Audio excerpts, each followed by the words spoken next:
On va l'entendre, face à BFM, tous les blocs de l'Assemblée et notamment Marine Tondelier. Bonsoir, merci d'être là. Secrétaire nationale des écologistes, Marine Tondelier, qui refuse d'aller discuter cette semaine avec François Bayrou et qui réclame un Premier ministre de gauche. Mais quelle gauche précisément? Guillaume Daré vous pose la première question. Guillaume. Bonsoir Marine Tondelier, effectivement. Bonsoir et merci de votre invitation. Avec les écologistes, vous avez été invité vous aussi à aller à Matignon, mais vous avez décidé de ne pas y aller. Régulièrement, vous dénoncez un président qui diviserait les Français, un Premier ministre qui serait sourd aux oppositions.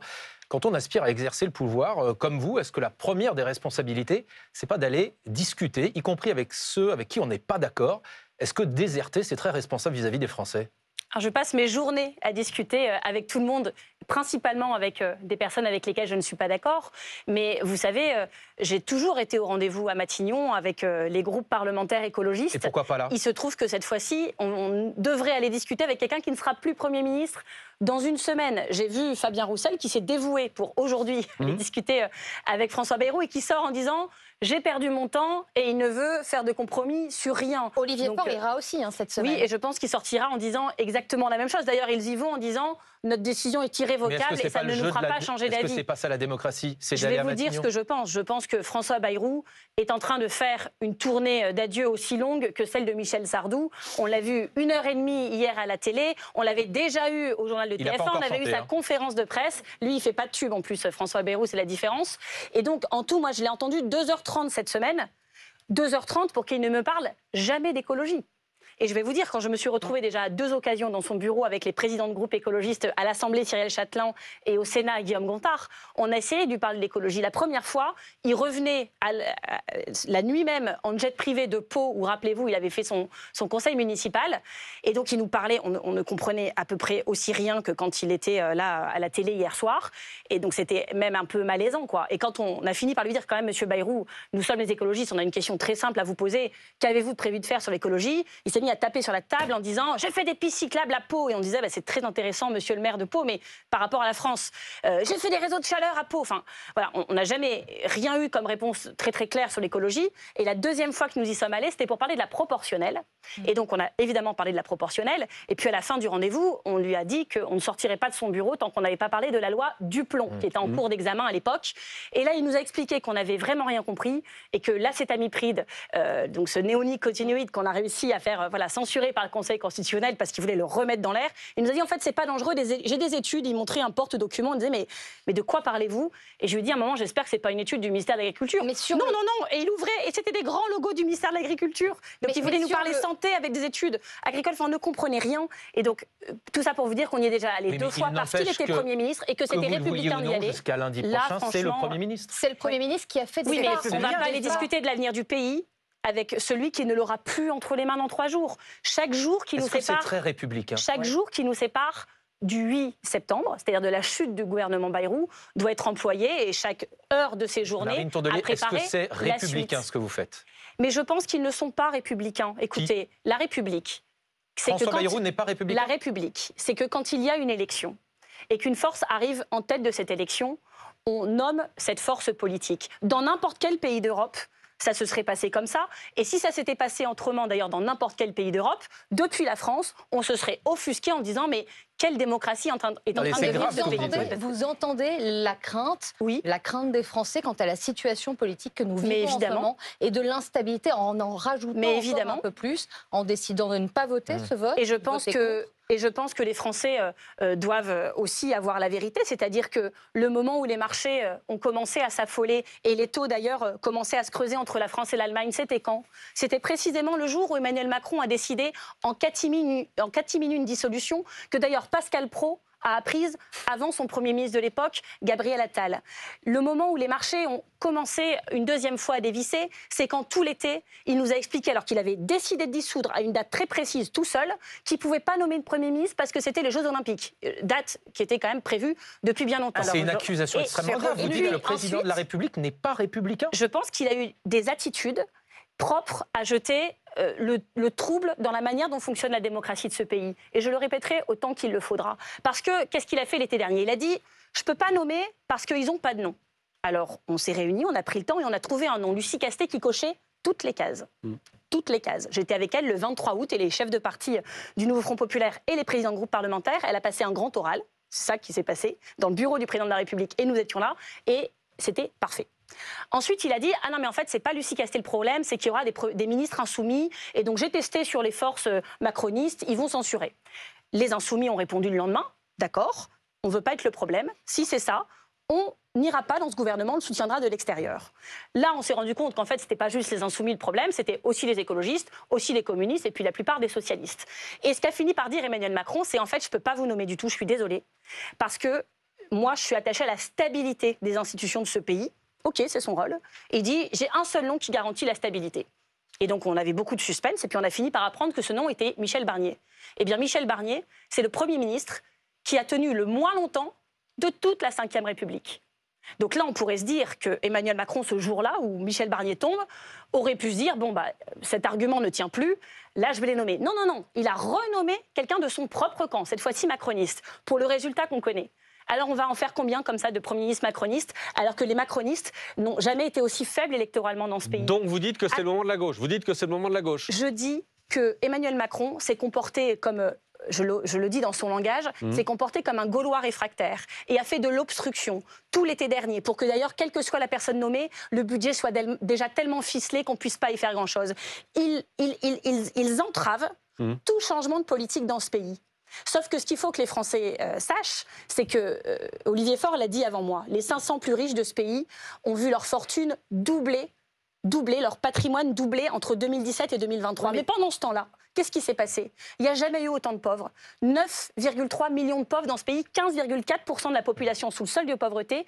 Et j'ajoute un chiffre, 42% des Français qui vivent avec le SMIC ou moins, qui sautent au moins un repas par jour pour des raisons financières. Mais Marine et donc, Tondelier, ce bilan-là et ce constat-là, c'est que les gens veulent changer de politique. Vous êtes d'accord? Ils ont entièrement raison. Vous êtes d'accord là-dessus sur ce bilan-là à gauche? Le problème, c'est que les choses, vous le voyez vous-même, se sont largement compliquées. C'est plus large que la gauche. Depuis la dernière fois, depuis l'année dernière, depuis la dissolution, les choses se sont largement compliquées à gauche. On avait Olivier Faure sur ce plateau qui vous a fait une grande déclaration d'amour, très bien.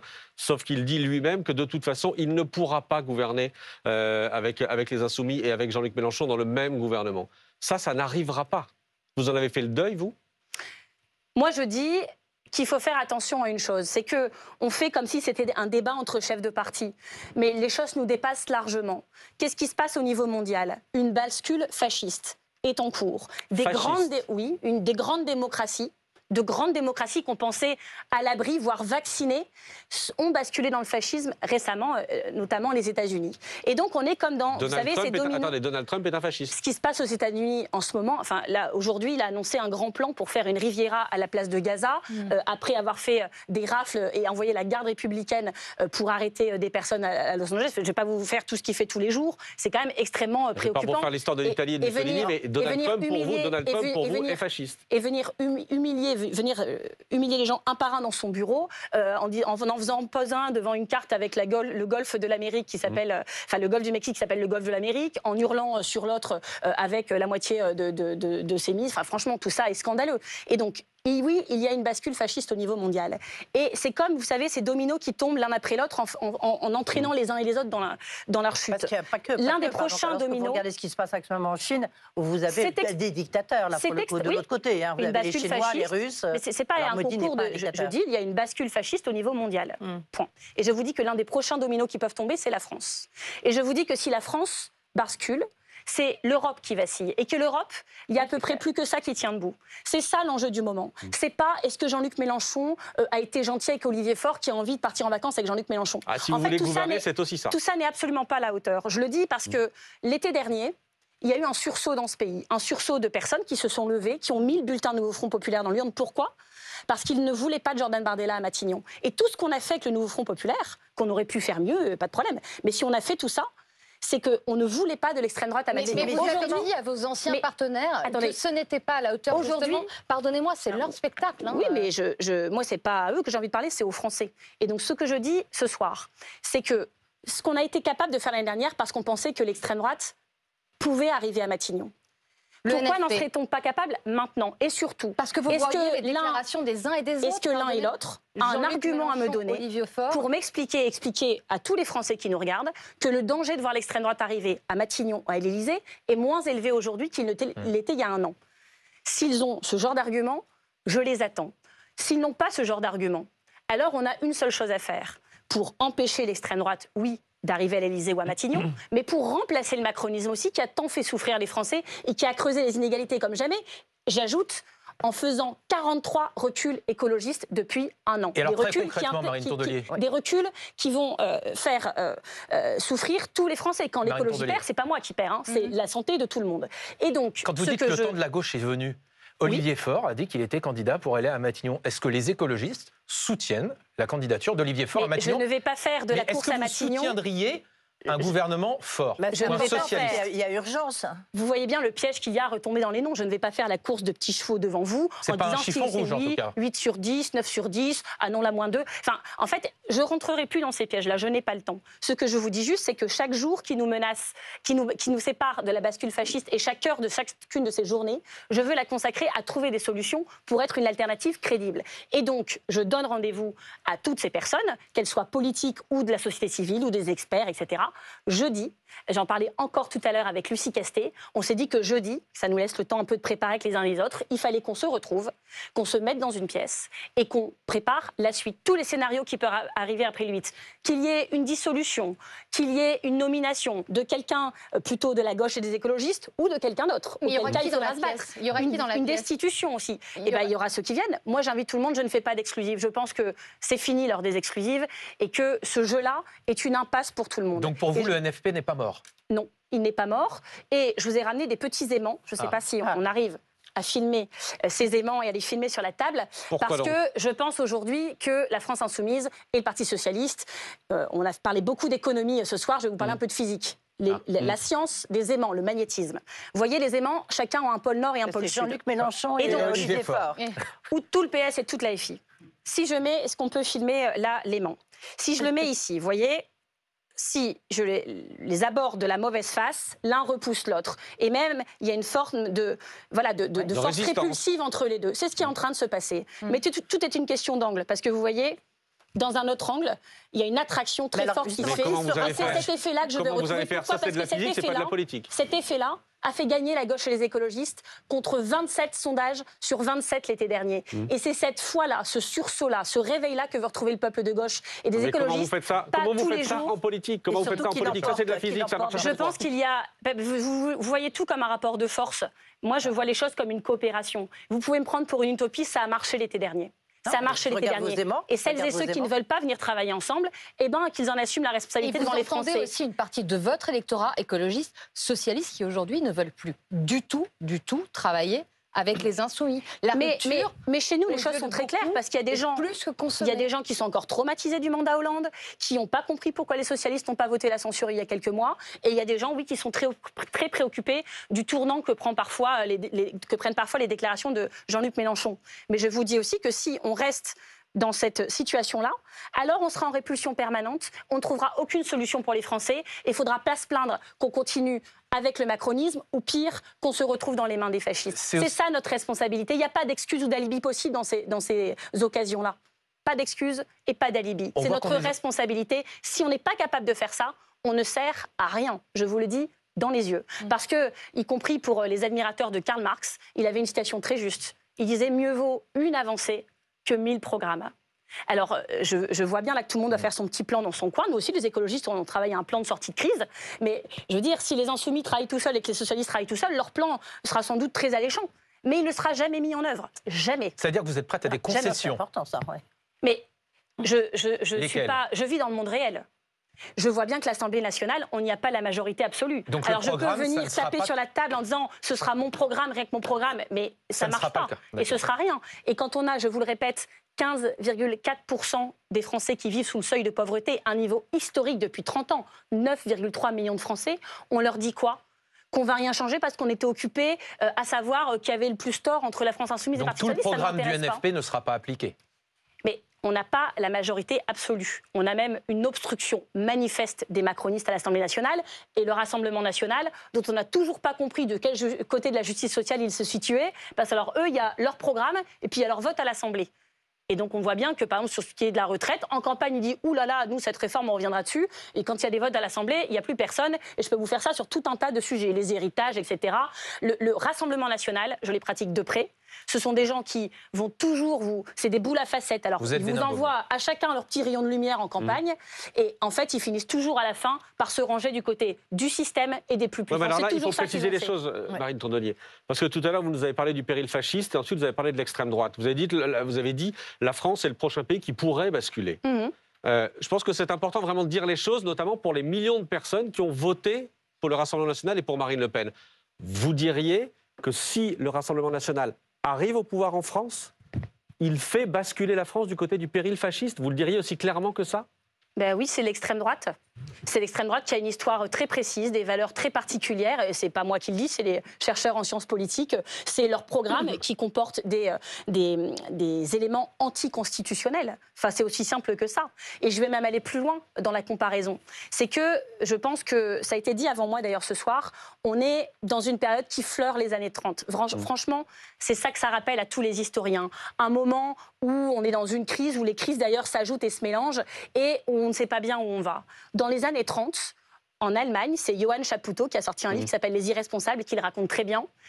Il y a beaucoup d'élites, pas toutes, mais beaucoup d'élites économistes, d'élites journalistiques, ou d'élites politiques d'ailleurs, qui avaient tellement peur des avancées sociales que pouvait permettre la gauche, qu'ils ont préféré favoriser l'accession au pouvoir de l'extrême droite en disant finalement ce sera peut-être moins grave. En France, il y avait aussi un slogan qui disait... Vous imaginez la réaction de ceux qui nous regardent, qui ont voté pour le Rassemblement national et qui disent Marine Tondelier nous considère comme fascistes. Je vais vous répondre. Il y a aussi en France des personnes, un slogan qui disait plutôt Hitler que le Front populaire. Parce qu'à l'époque, la semaine de 40 heures, ça paraissait insurmontable à plein d'élites de ce pays. C'est ce que Bruno Latour, grand penseur écologiste, appelle les élites obscurantistes. C'est des élites qui, par leur capital social, culturel, économique, sont censées faire preuve de bon sens et éclairer la population, mais qui des fois se retournent aussi contre elles. Je n'ai jamais dit que les électeurs du Rassemblement national étaient fascistes. Et je suis bien placée en tant qu'élue à Hénin-Beaumont pour le savoir. Je dis juste qu'on est dans un moment de désespérance. Je vous donne un exemple, un sujet sur lequel je travaille beaucoup, la solitude. Un Français sur 4 souffre de solitude. Un Français sur 4. La solitude, c'est l'impact sur la santé de 15 cigarettes par jour. Ça a des conséquences en termes de santé psychique, mais aussi en termes de santé physique, en termes d'espérance de vie en moins. Et ça touche évidemment tout le monde. Mais ça touche spécifiquement ceux qui souffrent déjà. Si vous êtes au chômage, si vous habitez dans un territoire où vous avez l'impression qu'on ne s'occupe pas de vous, c'est-à-dire beaucoup de territoires en France, si vous êtes une personne LGBTQIA+, si vous êtes un étudiant qui ne sait pas trop dans quel avenir se projette, ça surclasse et ça amplifie les discriminations sociales et territoriales. Mais vous êtes dans une ville où on a voté pour le RN, où on a revoté et revoté pour le Rassemblement national. Et ce qui est sûr, c'est que la solitude, ça crée un rapport blessé à l'autre. C'est-à-dire que les personnes, elles ne pensent pas que le RN va sauver leur vie. Elles se disent à un moment, puisque c'est ça, voilà, elles finissent en colère contre le monde entier. On ne peut pas leur en vouloir. Mais moi, ce que je vous dis, c'est qu'on ne combattra pas le Rassemblement national juste dans les urnes avec des barrages républicains. Il faut mener les politiques publiques qui vont avec. Et ce que je peux vous dire, c'est que les politiques publiques macronistes, elles ont amplifié chaque jour un peu plus le vote pour le Rassemblement national. Parce que ce que fait Macron, c'est pas juste. Ça n'est pas juste. Et en plus, c'est délétère sur le plan environnemental. Parce qu'on n'a pas beaucoup parlé d'environnement ce soir. Mais je peux vous dire que quand j'entends M. Bayrou parler de dette, il ne parle que de dette budgétaire, mais je connais une dette pire, c'est la dette environnementale. Parce que celle-là, elle ne se rembourse pas. Quand vous avez une espèce qui disparaît, quand vous avez un degré de réchauffement au niveau planétaire, qui cause d'ailleurs 12% de PIB en moins au niveau mondial. 1 degré de réchauffement climatique, 12% de PIB en moins. Donc, y compris économiquement, ça n'a pas de sens. Tout ça ne se rattrape pas. Et je finis juste par vous dire que nos enfants, aujourd'hui, ceux qui naissent cette année, on ne sait pas leur garantir l'habitabilité de la planète pour quand ils auront 30 ans, et que c'est là-dessus que M. Bayrou ferait mieux d'alerter, de s'agiter, lui qui a retiré tant de budget sur l'écologie, et pas des budgets pour les écologistes, des budgets pour les Français, des aides directes pour rénover leur logement, pour changer leur voiture, pour la cantine de leurs enfants, c'est ça qu'ils ont fait. Est-ce que vous avez un mot pour celui pour qui vous François succède? Bayrou? Non, pour Othmane Nasrou, des Républicains, le secrétaire général des Républicains qui vous succède juste après en plateau, qu'est-ce que vous lui dites? Eh bien, je dois lui dire que j'ai été très choquée par l'attitude des Républicains qui, à mon avis, portent mal leur nom. Parce que pour moi, quand on est républicain, eh bien, on fait le front républicain. Voilà, il y a un truc que je n'ai pas compris dans l'usurpation de ce nom. On y reviendra dans un instant. Certains l'avaient fait, je pense notamment à Xavier Bertrand, mon président de région, mais ça n'a pas été instinctif chez eux.